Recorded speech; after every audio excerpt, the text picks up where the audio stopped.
I'm a child and adolescent psychiatrist, so I've always loved children and loved working with them. So my focus has been really on making evidence-based therapies more readily available across New Zealand for all young people.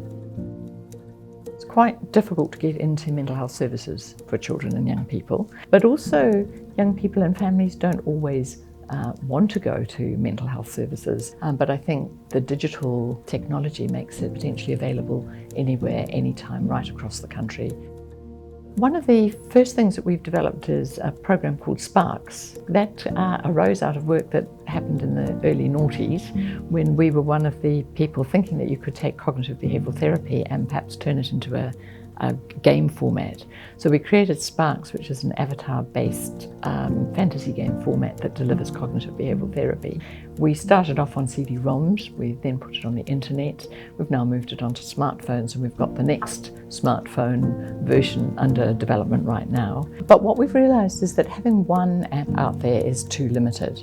So what we've spent the last 5 years working on is a digital ecosystem, a sort of go-to place where people can check out whether there's a problem, choose either an app or to go to a service and get face-to-face therapy and check out how they're doing. We've got 2 apps for preschoolers called Play Kindly and Super Kids. We've developed a program called Kākano to address the problems with emotional regulation that children in Christchurch might have, particularly those who were very small when the earthquakes were happening.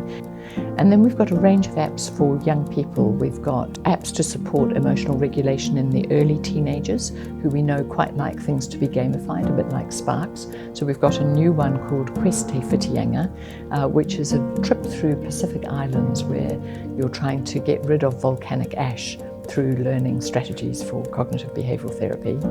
We've got a chatbot for older teens who don't really want a gamified approach, they want a much more straight up approach, and that's called Headstrong, and we used that to pivot off very quickly to develop Araha, the COVID stress chatbot last year, realising that young people confined to home and not able to go to school and have their friends would be facing increased stress.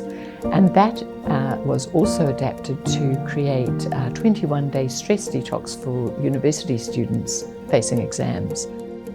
I've had funding both from Cure Kids and from the Better Start National Science Challenge, E Te Puerea, and that's been co-funded by Cure Kids. I think setting up something that was designed to support children by supporting excellent research has just led to huge advances, and I think the vision of Cure Kids and their very active working with young people as well as with researchers, working with the families, working in places like Fiji, has made Cure Kids actually one of the most extraordinary philanthropic and research foundations that I know of. The Cure Kids Medical Science Advisory Committee is really a core part of the quality assurance for the Cure Kids funding. The Cure Kids funding for the Professorial Chair has been an absolute godsend for me. It's really allowed me to extend the research, to stop spending so much time writing grants and actually get on and do the real work. And it's allowed me to build a big team of researchers within the department. If you can support people to tackle stress head on and overcome it or manage despite it, then you're creating resilience. And for each stressful event that you overcome, you're creating more resilience.